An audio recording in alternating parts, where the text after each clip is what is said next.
જય શ્રી કૃષ્ણ. આ 7મો વર્ગ છે અને આજે આપણે સ્કંદ પહેલાનો 7મો અધ્યાય વિશે વાત કરીશું. પરીક્ષિત રાજાના જન્મની, મોક્ષની, પાંડવોના સ્વર્ગાહરણની, એ સાથે હસ્તિનાપુરના ભીષ્મ પિતામહ એની વીરગતિ, એ બધી વાતો આજના વર્ગમાં આવશે. મહાભારતના યુદ્ધમાં કૌરવ અને પાંડવ બધા યોદ્ધા ઘણા બધા વીરગતિ પામ્યા હતા. દુર્યોધનની સાથળ એટલે કે જાંઘ ભીમે ગદાથી તોડી કાઢી હતી અને ત્યાર પછી એ વાતનો બદલો લેવા માટે અશ્વત્થામા, જે એનો પરમ મિત્ર હતો, દ્રોણાચાર્યનો પુત્ર હતો, એને થયું કે હું મારા સ્વામી દુર્યોધનને ખુશ કરવા માટે કંઈક કરું. દુર્યોધન એ વખતે મરણ પથારીએ હતો અને દુર્યોધનને ખુશ કરવા માટે એ અશ્વત્થામાએ પાંડવોના 5 પુત્રો જે સૂતા હતા એને રાત્રે નિંદ્રામાં મારી નાખ્યા. ફક્ત મારી જ નથી નાખ્યા, બધાના માથા કાપી અને દુર્યોધનને ભેટમાં આપી દીધા. દુર્યોધનને ભેટમાં આપવાથી એને લાગ્યું કે દુર્યોધન ખુશ થશે, પણ પોતે બહુ જ ડરતો હતો કે હવે મારું શું થશે. મેં એને ખુશ કરવા માટે તો આ કર્યું, પોતે તો એ મરણ પથારીએ છે, એ મારી રક્ષા નહીં કરી શકે. અને પોતે ખૂબ ડરીને થોડો દૂર ભાગી ગયો. આ બાજુ જેમ અર્જુન અને દ્રૌપદી અને બધા કૃષ્ણ ભગવાન, બધા પાંડવોને બધાને ખબર પડી, ખૂબ વિલાપ કરવા માંડ્યા. દ્રૌપદી તો ખૂબ વિલાપ કરવા માંડી અને એના કેશ એને ખુલ્લા જ રાખ્યા હતા, જે એની પ્રતિજ્ઞા હતી એ પ્રમાણે. પણ એ ખૂબ રડતી હતી. એને જોઈને સાંત્વન આપીને અર્જુને કહ્યું કે આ તારા કેશ પણ ખુલ્લા રહેવા દે અને અશ્વત્થામા, જેણે તારા આ પુત્રોને માર્યા છે, એ અશ્વત્થામાનું માથું હું મારા આ ગાંડીવથી હું કાપી અને તારા ચરણોમાં મૂકીશ. ત્યાર પછી જ હું તને શાંત કરીશ અને બધા બાળકોની અંતિમ ક્રિયા પણ તું ત્યાર પછી જ કરજે. આ રીતે એને સાંત્વન આપીને અર્જુન કૃષ્ણ ભગવાન સાથે નીકળી ગયા અને પીછો કરે છે અશ્વત્થામાનો. અશ્વત્થામા એટલે દ્રોણાચાર્યનો પુત્ર. અશ્વત્થામાની પાછળ પાછળ જાય છે. હવે અશ્વત્થામા ખૂબ ડરે છે. એને લાગે છે કે પાંડવો મને છોડશે નહીં, પણ પોતે ખૂબ જેટલા દૂર, જેટલું સ્પીડમાં, જેટલું ફાસ્ટ ભાગી શકાય એ રીતે પોતાનો રથ દોડાવે છે અને ખૂબ દોડે છે. જેવી રીતે રુદ્ર એટલે શંકર ભગવાન, શંકર ભગવાનને જ્યારે શંકર ભગવાન એને જોઈને એકવાર સૂર્ય ભાગતા હતા. સૂર્ય એટલે સૂર્ય દેવતા. એકવાર એવી એક વાર્તા છે ભાગવતમાં કે શંકર ભગવાન અને સૂર્યને મારવા દોડ્યા હતા અને એ વખતે સૂર્ય જે સ્પીડમાં ભાગ્યા હતા એ જ રીતે સ્પીડમાં અશ્વત્થામા ભાગે છે અર્જુનને અને કૃષ્ણને જોઈને. તો આ શંકર ભગવાને સૂર્યની પાછળ કેમ લાગ્યા હતા એની એક વાર્તા છે. એક વિધુન માલી કરીને એક દૈત્ય હતો. એ દૈત્ય ખૂબ શિવ ભક્ત હતો. શંકર ભગવાનને એણે ખૂબ પ્રસન્ન કર્યા હતા. એકવાર સૂર્ય દેવતા જોડે એનું યુદ્ધ થયું. યુદ્ધ તો થયું, પણ એ વિધુન માલી એમાં હારી ગયો. હવે એ હારી ગયો એટલે શંકર ભગવાન એના પોતાના પ્રિય શિષ્યને બચાવવા માટે સૂર્યની પાછળ દોડ્યા અને સૂર્ય એકદમ જોરમાં ભાગવા માંડ્યા. તો આવી જ રીતે સેમ વેમાં અશ્વત્થામા અર્જુન કૃષ્ણ ભગવાનને જોઈને ભાગે છે. હવે અર્જુન માટે અહીંયા શબ્દ વાપર્યો છે કૃષ્ણ ભગવાને અને અર્જુનને અશ્વત્થામા માટે કૃષ્ણ ભગવાન અને અર્જુને એક શબ્દ વાપર્યો છે. એનું નામ છે આતતાયી. આતતાયી એટલે એ ખરાબ કામ જે કરે એને આતતાયી કહેવાય. 6 વસ્તુ કરનારને એ લોકો એ આતતાયી કહ્યો છે. એ કઈ 6 વસ્તુ? સમજો કે કોઈને ઝેર આપી દે, કે પછી કોઈનું ખેતર છીનવી લે, કે બાળકને મારે, કે સ્ત્રીને મારી નાખે, ખરાબ દાનતથી હાથમાં શસ્ત્ર ધારણ કરે કે પછી ધન લૂંટી કાઢે. તો આવા 6 વ્યક્તિત્વ ધરાવનાર વ્યક્તિને આતતાયી કહેવાય છે. એટલે અર્જુન કહે છે કે હું આતતાયી બ્રાહ્મણને કોઈ પણ હિસાબે મારી નાખીશ. આ બ્રાહ્મણ ભલે હોય પણ એ સારો બ્રાહ્મણ નથી. આ રીતે અર્જુનને જોઈને અશ્વત્થામા ખૂબ ડરી જાય છે. જેટલું ભગાય એટલું ભાગે છે પોતાના ઘોડાઓ સાથે. પણ એક સમય એવો આવે છે કે જ્યારે એના બધા ઘોડા થાકી જાય છે. અને જ્યારે ઘોડાઓ થાકી જાય છે, એની પાસે કોઈ રસ્તો રહેતો નથી, ત્યારે હવે એની પાસે એક જ વસ્તુ બાકી છે. એનું નામ છે બ્રહ્માસ્ત્ર. એટલે એ બ્રહ્માસ્ત્ર અર્જુનની સામે છોડે છે.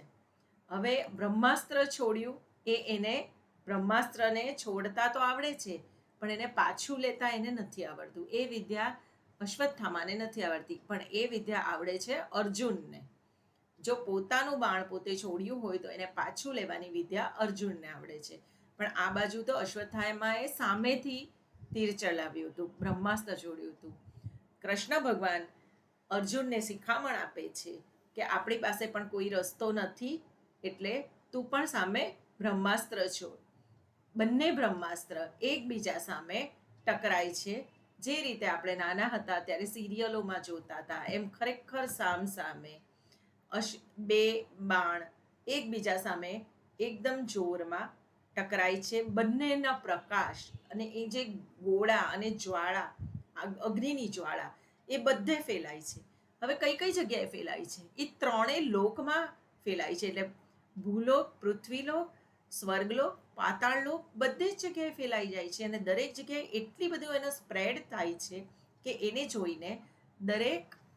જોઈને શું, એની અસરથી દરેક જગ્યાએ ત્રણેય લોકના બધા પશુ, પક્ષી, માણસ બધા મૃત્યુ પામવા માંડે છે. હવે આને અટકાવવું પડે.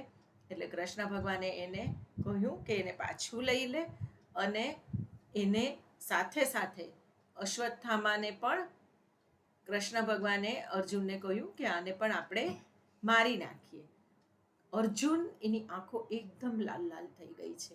અર્જુનને થાય છે કે અશ્વત્થામાનું હું શું કરી નાખું. તો પહેલા તો એને દોરડાથી બાંધી દે છે.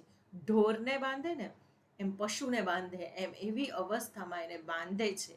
કૃષ્ણ ભગવાન એને કહે છે કે ના ના, આને તો આપણે મારી જ નાખવો છે, આને તું બાંધીને લઈ.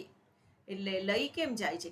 અર્જુનની એવી ઈચ્છા હતી કે આપણે એને બાંધીને પાંચાલી પાસે કે દ્રૌપદી પાસે લઈ જઈએ, અને દ્રૌપદી એનું કરશે જે કરવું હોય. તો કૃષ્ણ ભગવાન કહે છે કે આ તો માણસ ખરેખર બ્રાહ્મણ છે, પણ બ્રાહ્મણ કહેવાને લાયક નથી. એને સૂતેલા બાળકોને માર્યા, એને કોઈ એ પણ વિચાર ન કર્યો, અને એ ખરેખર આતતાયી બ્રાહ્મણ છે. આને તો મારી જ નાખવો જોઈએ. આના માટે કાંઈ આપણે એને બચાવવાની જરૂર નથી. તો અર્જુનને ખબર તો ખરી કે આપણે એને મારવો જોઈએ, પણ ખબર નહીં, એનું મન ન માન્યું. ત્યાર પછી એને ઢોરની જેમ બાંધીને દ્રૌપદીની સમક્ષ રજૂ કર્યો. દ્રૌપદી પાસે આવ્યો ત્યારે જોયું તો અશ્વત્થામાને એકદમ ખરાબ રીતે બધાએ બાંધીને ખેંચીને લાવતા હતા. એક પશુ જેવું લાગ્યું એને જે વ્યક્તિને વર્ષોથી જોયેલો હતો એ વ્યક્તિની આવી હાલત જોઈ, પોતાના પતિના ગુરુ, એમનો દીકરો, એટલે એને બહુ ખરાબ લાગ્યું. અને એને ગુસ્સો તો બહુ જ હતો દ્રૌપદીને, પણ એનું મન થોડું ઢીલું પડી ગયું એની આ ખરાબ દશા જોઈને. અશ્વત્થામાની દશા જોઈને દ્રૌપદીને બહુ ખરાબ લાગ્યું. તો દ્રૌપદી અર્જુનને સલાહ આપે છે કે ગમે તેમ તો પણ આ બ્રાહ્મણ છે, અને તમારા જે ગુરુ, જેમણે આ બધી વિદ્યા જેણે શીખવાડી, એવા ગુરુનો જ દીકરો છે, તો આપણે એને ન મારવો જોઈએ. તો તમને શું લાગે છે? આપણે એને નથી મારવો, આપણે એને છોડી દઈએ. આ બાજુ એની આ બધી વિચારધારા સમજીને કૃષ્ણ ભગવાન હા પાડી દે છે, ઠીક છે, નથી મારવો. એ સાથે કોણ કોણ સાથે સહમત થાય છે? અર્જુન પણ સહમત થઈ જાય છે, નકુલ, સહદેવ, યુધિષ્ઠિર બધા સહમત થાય છે કે આપણે અશ્વત્થામાને નથી મારવો, ગુરુપુત્ર છે. અને ઉપરથી પાંચાલી એટલે કે દ્રૌપદી એ કહે છે, એમને એક વાત કહે છે કે જે રીતે મારા બાળકો મર્યા એ બાળકો મારા પ્રિય હતા અને એનાથી મને કેટલું દુઃખ થયું. એવી જ રીતે અશ્વત્થામા પણ કોઈનો દીકરો છે. અશ્વત્થામાની માતાનું નામ હતું કૃપી. એ કૃપાચાર્યની બહેન હતી અને એ કૃપાચાર્ય અને કૃપી બંને ગૌતમ ઋષિના આશ્રમમાં મોટા થયેલા અને એટલા માટે એમને ગૌતમી પણ કહેવાતું હતું. એટલે કૃપી અને ગૌતમી બંને એક જ વ્યક્તિનું નામ છે અને કૃપી અને ગૌતમી અશ્વત્થામાની માતા એટલે દ્રોણાચાર્યની પત્નીનું નામ. તો દ્રોણાચાર્યની પત્ની તો તે વખતે જીવતા હતા, તો એમને એમ થયું કે એને કેટલું ખરાબ લાગશે જો એનો પુત્રને આવી રીતે આપણે મસ્તક કાપીને એ કરીએ, આપણને ખરાબ લાગ્યું એમ એટલે આપણે એને મારવો નથી. દ્રૌપદીની ના આવી ગઈ. બધા લોકો સહમત થઈ ગયા સિવાય કે એક ભીમ. ભીમ કહે મારે એને મારી જ નાખવો છે, બીજી કોઈ વાત જ નથી કરવી આપણે. અને ખૂબ ખૂબ જ ભીમ આ વસ્તુનો વિરોધી હતો કે મારે એને કોઈ પણ રીતે મારી નાખવો છે, કેમ કે એ સૂતેલા બાળકોને મારે એનાથી ખરાબ શું હોઈ શકે. બાળકોને કેમ માર્યા એને? ભીમ જરાય સહમત નથી થતો. આ બાજુ અર્જુન પોતે વિચાર કરે છે કે હવે શું કરવું. કૃષ્ણ ભગવાનની સામું જોવે છે. કૃષ્ણ ભગવાન કહે છે કે જો ભાઈ તે તો પાંચાલીને દ્રૌપદીને તે પહેલા તો એક શપથ લીધું હતું, એની સામે એક પ્રણ લીધું હતું કે હું એનું મસ્તક લાવીને કાપીને આપીશ, પછી જ તું બાળકોની અંતિમ ક્રિયા કરજે અને પછી જ રડજે. ત્યાં સુધી હું તારા પછી રડજે એટલે તું રડે છે પણ અત્યારે હું તારા આંસુ નહીં લૂછું, તારા આંસુ પછી જ લૂછીશ. તો આ પ્રણનું શું? પહેલી વસ્તુ. બીજી એ વસ્તુ કે બ્રાહ્મણને તો મરાય જ નહીં. એટલે બીજી વસ્તુ એ છે, એટલે એક બાજુ કહે છે કે મારી નાખો, બીજી બાજુ કહે છે કે બ્રાહ્મણને ન મરાય, અને ત્રીજું એમ પણ કહે છે કે પણ આતતાઈ બ્રાહ્મણને તો મારીએ તો પણ ચાલે, કંઈ બહુ સારો નથી આ. એટલે એમ કન્ફ્યુઝ કરી દીધો. અર્જુનની પરીક્ષા લે છે કૃષ્ણ ભગવાન. અર્જુન પોતે વિચાર કરે છે કે અચ્છા કૃષ્ણ ભગવાનનું કહેવું શું છે એ સમજી જાય છે. એટલે એણે એક જ ઝટકે, તલવારના ઝટકે અશ્વત્થામાને નથી માર્યો, એના માથાનો મણી કાઢી લીધો, પણ સાથે સાથે એના કેશ પણ કાઢી લીધા. એટલે બ્રાહ્મણનું સૌથી મોટું અપમાન શું હોઈ શકે કે જેનું તેજ પણ જતું રહ્યું. માથાનો મણી નીકળી ગયો એટલે એનું તેજ નીકળી ગયું અને એની જ સાથે એ અશ્વત્થામાના કેશ પણ નીકળી ગયા એટલે મુંડન થઈ ગયું. એટલે બ્રાહ્મણને હવે એ જીવતો કહેવાય જ નહીં, મર્યા બરાબર જ કહેવાય. આટલું મોટું અપમાન. એટલે કૃષ્ણ ભગવાનના કહેવાથી ઈશારાથી અર્જુને આ પ્રમાણે કર્યું. અશ્વત્થામાને પછી છોડી દીધો. આમ એને બધાએ મૃત માની લીધો કે હવે ચલો એ મરી જ ગયો છે. અશ્વત્થામા હજી અમર વ્યક્તિઓમાં એક ગણાય છે. અને પણ દ્રૌપદી અને બધા પાંડવો અને કૃષ્ણ ભગવાન એને હવે એટલો ડિપ્રેસ્ડ કરી દીધો કે એને મૃત સમજીને એને પછી છોડીને ભૂલી ગયા. તો આ રીતે આપણો 7મો અધ્યાય પહેલા સ્કંધના કુલ 19 અધ્યાય છે. એ 19 અધ્યાયમાંથી આપણે 7મો અધ્યાય અહીંયા પૂરો કર્યો છે અને 8મો અધ્યાય શરૂ કરીએ છીએ.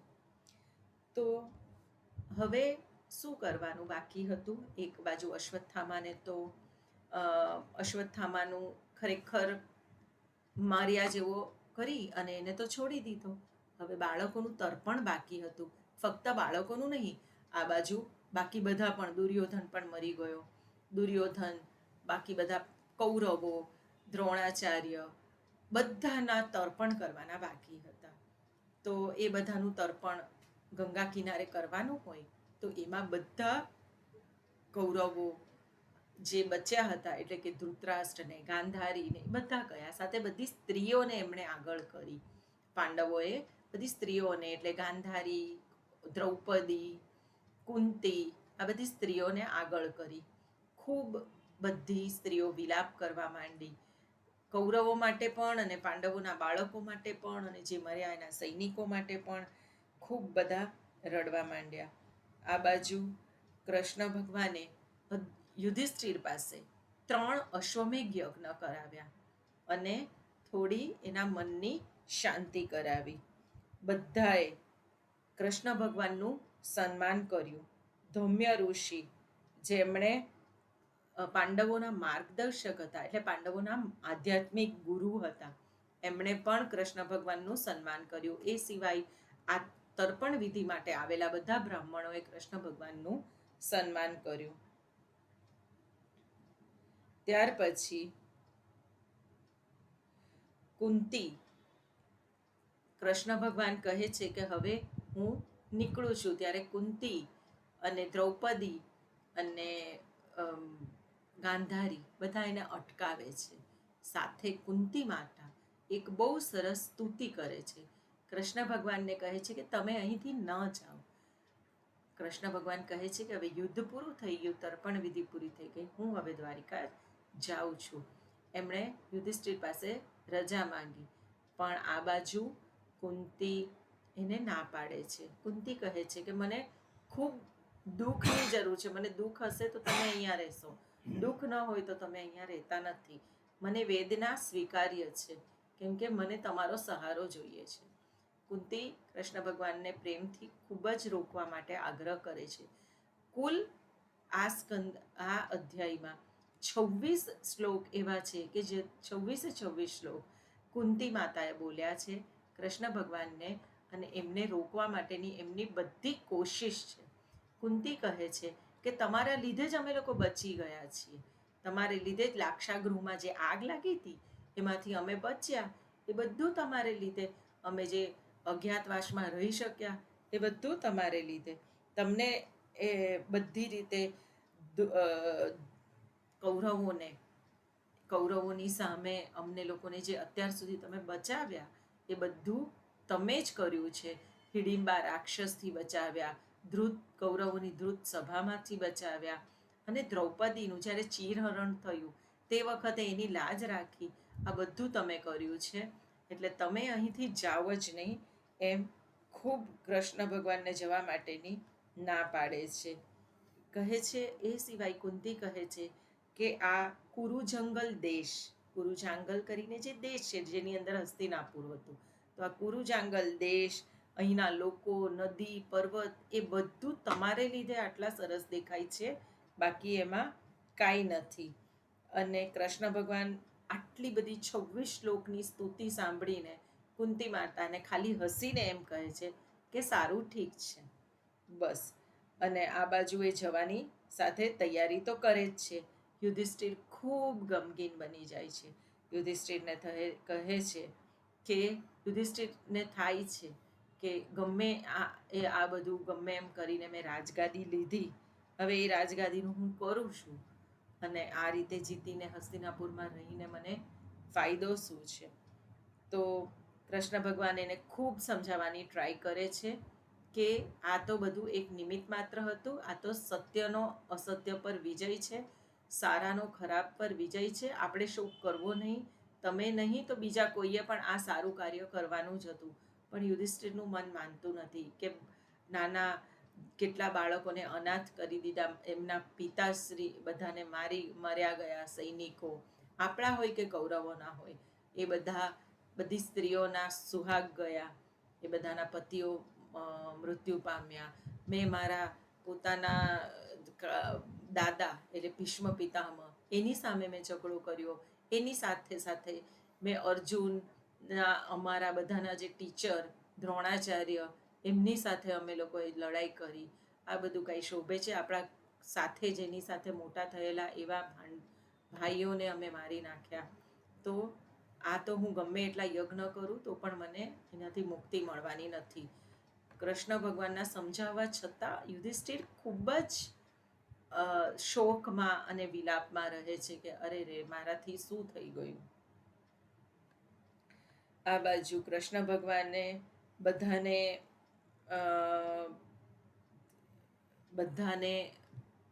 કહે છે કે હવે મારે નીકળવું છે, અને એ પહેલા એ કુરુક્ષેત્રમાં યુધિષ્ઠિર જ્યારે જાય છે, યુધિષ્ઠિરને જ્યારે એમ થાય છે કે અરે રે, મેં તો બધાના ખોટા મારી નાખ્યા, ત્યારે એ કુરુક્ષેત્રની એક મુલાકાત લે છે કે હું ત્યાં બધા કુરુક્ષેત્રમાં ધર્મોનું જ્ઞાન પ્રાપ્ત કરવા માટે જાઉં છું. કુરુક્ષેત્રમાં જઈશ તો બધાને જોઈશ, કોઈક મૃત્યુ પામ્યા હોય ને ત્યાં શું પરિસ્થિતિ છે.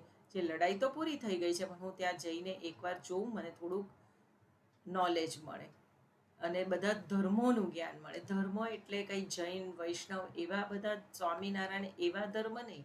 કે ધર્મ એટલે કે એક વ્યક્તિ તરીકે મારું શું ધર્મ છે, એક પિતા તરીકે મારું શું કર્તવ્ય છે, કે એક સ્ટુડન્ટ તરીકે, શિષ્ય તરીકે હું કેવો હોવો જોઈએ, આ બધા ધર્મ મારે શીખવા છે. એની માટે યુધિષ્ઠિર ખૂબ ઉદાસ થઈને કુરુક્ષેત્રમાં જાય છે. અર્જુન અને કૃષ્ણ ભગવાન અને બાકી બધા એક સાથે એમની સાથે જ જોડાય છે. અર્જુન અને કૃષ્ણ ભગવાન એક રથમાં બેસે છે. યુધિષ્ઠિર મોટા રથમાં આવે છે. અર્જુન, નકુલ, સહદેવ, ભીમ બધા પોતપોતાના રથમાં યુધિષ્ઠિરની સાથે સાથે જાય છે. જાણે એક એકદમ મોટો રાજા આવતો હોય એ દ્રશ્ય ખૂબ સરસ જોવાલાયક હોય છે. કુરુક્ષેત્રમાં જેવા એ લોકો જાય છે એવા ભીષ્મ પિતામહ બાણશૈયા પર સૂતા હોય છે. ભીષ્મ પિતામહને જોઈને બધા પાંડવોને પ્રણામ કરે છે. કૃષ્ણ ભગવાન પણ પ્રણામ કરે છે અને ભીષ્મ પિતામહ ખૂબ ખુશ થાય છે આ બધા પાંડવોને જોઈને, અને કૃષ્ણ ભગવાનને જોઈને પણ ખુશ થાય છે. પાંડવોને જોઈને ભીષ્મ પિતામહ કહે છે કે તમે ખૂબ સહન કર્યું છે, તમે આટલી બધું નાનપણથી અત્યાર સુધી તમે ઘણું બધું સહન કર્યું છે. આ બાજુ કૃષ્ણ ભગવાન, અર્જુન અને બધા પાંડવો, યુધિષ્ઠિર અને બધા પાંડવો તો મળવા આવે જ છે.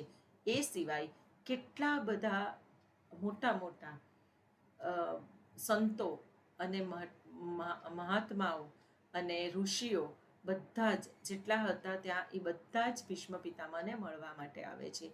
એમાં કૃપાચાર્ય છે, અશ્વત્થામાં તો નહીં, દ્રોણાચાર્ય પણ નહોતા, કૃપાચાર્ય છે. એ સિવાય અગત્ય અને બધા મોટા મોટા ઋષિઓ, બધા ઋષિઓ એમને મળવા માટે આવે છે. અને એ ઋષિઓને મળીને એમની સામે ભીષ્મ પિતામહ ખૂબ એકદમ વિચલિત થઈ જાય છે, ખૂબ અંદરથી દુઃખી થઈ જાય છે પાંડવોને જોઈને. અને કુંતી માતાને ખાસ એ કહે છે પાંડવોને કે તમારી માતાએ ખૂબ સહન કર્યું છે. જ્યારે તમે નાના હતા એ વખતે તમને મોટા કરવામાં એમણે કોઈ કચાશ રાખી નથી. એ વખતથી સહન કરે છે. તમારા પિતા તો નાની ઉંમરે ગુજરી ગયા હતા, તો તમારી માતાએ ખૂબ સહન કરીને તમને મોટા કર્યા છે. તમે પણ તમારા જીવનમાં બધું ખૂબ સહન કર્યું છે. એમ કરીને ભીષ્મ પિતામહ ખૂબ ભાવુક થઈ જાય છે. પછી એમની નજર જાય છે કે ઉત્તરાયણ હવે આવવાની છે. એમને ઈચ્છા મૃત્યુનું વરદાન હતું, એટલે ઉત્તરાયણ આવે એટલે એમને ઉત્તરાયણમાં જ એમને પોતાના મૃત્યુ એમને પોતાને જોઈતું હતું. તો એટલા માટે એમને ખ્યાલ આવી જાય છે કે હવે ઉત્તરાયણનો સમય નજીક છે, મારું મૃત્યુ હવે નજીક આવે છે. તો એમ કૃષ્ણ ભગવાનને જોઈને કહે છે કે મારે હવે તમારામાં મન પરોવવું છે, અને કૃષ્ણ ભગવાન જોડે એ વાતો કરે છે. સાથે સાથે અર્જુન અને બધા પાંડવોને કહે છે કે તમને ખબર નથી, તમે એને મામાનો દીકરો ગણો છો, એ કાંઈ તમારા મામાનો દીકરો નથી, સાક્ષાત પરમાત્મા છે, એ તો ભગવાન છે, એ પોતે નારાયણ છે. નારાયણના નાભીમાંથી જે બ્રહ્માજીનું સર્જન થયું, એક કમળમાંથી બ્રહ્માજીનું સર્જન થયું, એ નારાયણ પોતે જ આ કૃષ્ણ ભગવાન છે. તમે લોકો એમને ઓળખી નથી શક્યા. અને એ વખતે એમને નિરખીને જોયા કરે છે કે કૃષ્ણ ભગવાન કેટલા સરસ લાગે છે. અને એ વાત પણ બધી યાદ કરે છે કે મેં તો જ્યારે યુદ્ધ ભૂમિમાં એમને જોયા ને, એ જ વખતે મને ખબર પડી ગઈ હતી કે અમારું હવે અંત નજીક છે. જે રીતે એમને પીળું, મને યાદ છે હજી પણ, ભીષ્મ પિતામહ કહે છે કે મને હજી યાદ છે કેવું એમણે સરસ પીળું પિતાંબર પહેર્યું હતું. અને એ રણભૂમિની ધૂળથી એમના બધા વાકડિયા વાળની અંદર બધા ધૂળ ધૂળ થઈ ગયા હતા. મોઢા પર એકદમ સરસ તેજ હતું, પરસેવો નીતરતો હતો. અને એ વખતે જ્યારે અર્જુનને વચ્ચોવચ લાવીને રણભૂમિમાં જ્યારે એમણે ભગવદ્ ગીતા કહી, એટલે અર્જુનને જે શિખામણ આપતા હતા, એ જ વખતે મને ખબર પડી ગઈ એમની આંખોના તેજથી કે હવે આપણી હાર નિશ્ચિત છે. અને એમણે જે એ વખતે નજર નાખી છે બધા અમારા સૈન્યો તરફ, કે અમારી તરફ જે કૃષ્ણ ભગવાનની નજર પડી છે, એ જ વખતે એમની નજરથી જ બધા સૈનિકોની, બધા કૌરવોની અને અમારા શસ્ત્રોની બધી શક્તિ એમના નજરથી જ છીનવાઈ ગઈ હતી. અને અમને ખબર હતી કે અમારી હાર નિશ્ચિત છે. કૃષ્ણ ભગવાનને એ ખૂબ કોટી કોટી પ્રણામ કરે છે અને કહે છે કે મારી ભીષ્મ પ્રતિજ્ઞાને અખંડ રાખવા માટે એમણે પોતાની પ્રતિજ્ઞા તોડી અને રથનું પૈંડું લઈને મને મારવા માટે દોડ્યા. એમનું ઉપવસ્ત્ર પણ પડી ગયું અને મેં તો એમનું કવચ તોડી કાઢ્યું. મારા બાણથી કૃષ્ણ ભગવાનના શરીરમાં લોહી લોહી પણ થઈ ગયું. અર્જુને ના પાડી તો પણ એ મને બળપૂર્વક મારવા માટે મારી તરફ આવી રહ્યા હતા. આવા કૃષ્ણ ભગવાન, તમે મારી ગતિ બનો, તમે મને બરાબર ગતિ આપો અને મારું કલ્યાણ કરો, એમ ભીષ્મ પિતામહ કહે છે. એમના આ કહેવા સાથે જ આખો સૂર્ય ઉત્તરાયણમાં જાય છે અને જેવા ઉત્તરાયણમાં સૂર્ય જાય એવા એ તરત પોતાના પ્રાણ ત્યાગી દે છે. આ બાજુ બધા જે ઊભા હતા, બધા સંતો મહાત્માઓ ખૂબ દુઃખી થાય છે, સાથે પાંડવો ખૂબ દુઃખી થાય છે. પણ કૃષ્ણ ભગવાન અને જોવે છે, બધા પાંડવો જોવે છે કે આકાશમાંથી તો દેવતાઓ પુષ્પોની વૃષ્ટિ કરે છે, એટલે પુષ્પવૃષ્ટિ થાય છે, ઉપરથી આકાશમાંથી વરસાદ થાય છે. તો આ એ યુધિષ્ઠિર ત્યાર પછી ભીષ્મ પિતામહની અંત્યેષ્ટિ કરે છે અને બધા મુનિઓ પોતપોતાના આશ્રમમાં જાય છે.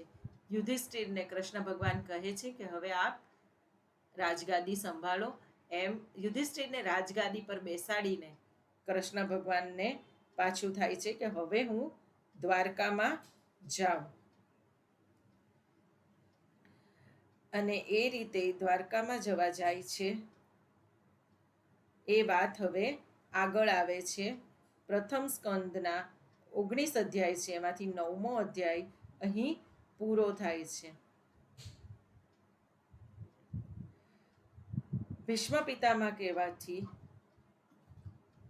પિતામહના કહેવાથી અર્જુન યુધિષ્ઠિરને રાજગાદી પર બેસાડીને કૃષ્ણ ભગવાન ખૂબ પ્રસન્ન થઈને યુધિષ્ઠિરને સરસ પૃથ્વીનું, જે રીતે ઇન્દ્ર પૃથ્વી પર રાજ કરે, ઇન્દ્ર જે એમના રાજગાદી પર બેઠા છે અને સ્વર્ગનું રાજ કરે, એવી જ રીતે યુધિષ્ઠિરને પૃથ્વીનું શાસન સોંપીને કૃષ્ણ ભગવાન જાય છે. એ નીકળવાના હતા એ જ સમયે એમને થયું કે થોડા વખત માટે હજી હું રહી જાઉં, એમ સુભદ્રાની બધી ઈચ્છા પણ એમણે પૂરી કરી, પોતાની બહેન સુભદ્રાની. અને પછી જ્યારે એમણે યુધિષ્ઠિરને કહ્યું કે હવે હું નીકળું છું કરીને એની અનુમતિ લઈને દ્વારકા જવા માટે તૈયાર થયા. જેવા એ રથમાં બેસે છે અને રથને એ લઈને એ જતા હોય છે, ત્યાં સામેથી ઉત્તરા દોડતી દોડતી આવે છે. ઉત્તરા એટલે અભિમન્યુની પત્ની. અને એ ખૂબ જ ભયભીત થઈને દોડતી દોડતી આવે છે અને કહે છે કે મને બચાવો. મારી તરફ એક અગ્નિની જ્વાળાવાળું, એટલે આગના ગોળા હોય એવું, મારી તરફ એક બાણ એટલે કે તીર આવી રહ્યું છે, તમે મને બચાવો. એ મારા બાળકને, એ વખતે એ ગર્ભવતી હતી, એટલે પ્રેગ્નન્ટ હતી. તો એ અભિમન્યુનો બાળક હતો અને ઉત્તરાના ગર્ભમાં એ અભિમન્યુના બાળકને મારવા માટે અશ્વત્થામાએ બાણ ફેંક્યું હતું અને એ બ્રહ્માસ્ત્ર હતું, જેનાથી કોઈ બચી ન શકે. અને એની તરફ આવી રહ્યું હતું, એટલે ઉત્તરા ખૂબ જ દોડતી દોડતી કૃષ્ણ ભગવાન પાસે ગઈ. આ બાજુ એને જોઈને કૃષ્ણ ભગવાનની સાથે સાથે યુધિષ્ઠિર, અર્જુન, નકુલ, સહદેવ, ભીમ બધા એકદમ ભયભીત થઈ ગયા અને ચોંકી ગયા. ખરેખર એમણે જોયું તો પાંચે બાળો એમની તરફ પણ આવી રહ્યા હતા. ઉત્તરા તરફ જેમ એક હતું એ બીજા 5 બાળો અગ્નિના ગોળાની જેમ એમની પાંચેયની તરફ આવી રહ્યા હતા. બધા ખૂબ ડરી ગયા. કૃષ્ણ ભગવાનને થયું કે હવે મારે જ કંઈ કરવું પડશે. એમણે ઉત્તરાના ગર્ભને બ્રહ્માસ્ત્રથી બચાવ્યો. એમણે પોતાનું સુદર્શન ચક્ર પણ લીધું અને એનું જે બ્રહ્માસ્ત્રના તેજને એમણે શાંત કરી દીધું. આ બાજુ કૃષ્ણ ભગવાને આ રીતે જેમ ઉત્તરાને બચાવી, ત્યાર પછી હવે એ જવા માટે નીકળ્યા છે. અને એ જેવા જવા માટે નીકળ્યા ત્યારે બધા એમના વિરહમાં બેહોશ જેવા થઈ જાય છે.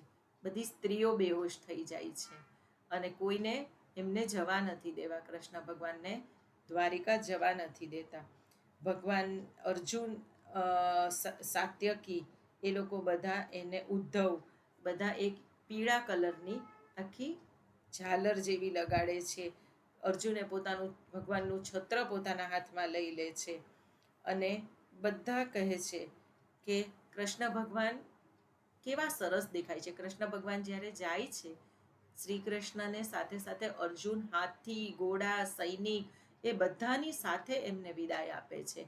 એકલા કૃષ્ણ ભગવાનનો રથ નથી જતો અને સાથે સાથે અર્જુન પણ એમને મૂકવા માટે જાય છે. તો આ રીતે કૃષ્ણ ભગવાન જ્યારે જાય છે એ વખતનું દ્રશ્ય ખૂબ સુંદર છે. બધી હસ્તિનાપુરની બધી સ્ત્રીઓ પોતપોતાની અટારી પર એટલે બાલ્કનીમાં ઊભી ઊભી જોવે છે કે યદુવંશ કેટલો સૌભાગ્યવાળો છે. એ ત્યાં આ કૃષ્ણએ જન્મ લીધો, કેટલા સુંદર છે, કેવા સરસ છે. બધા જોવે છે, બધા અંદર અંદર વાતો કરે છે.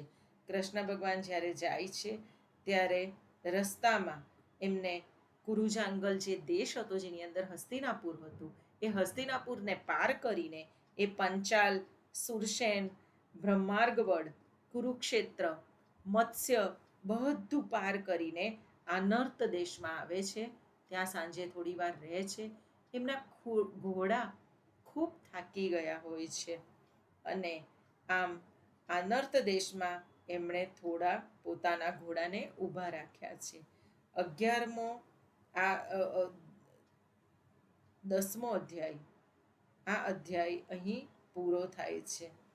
અને આનર્ત દેશમાં એ જ્યારે જાય છે ત્યાર પછી પંચજન્ય એમનો જે શંખ હતો એ શંખ વગાડીને જે લોકો એમની વિરહ વેદનામાં ખૂબ દુઃખી હતા એમને એ પ્રજાને ખુશ કરે છે. એવો સરસ એ શંખ વગાડે છે.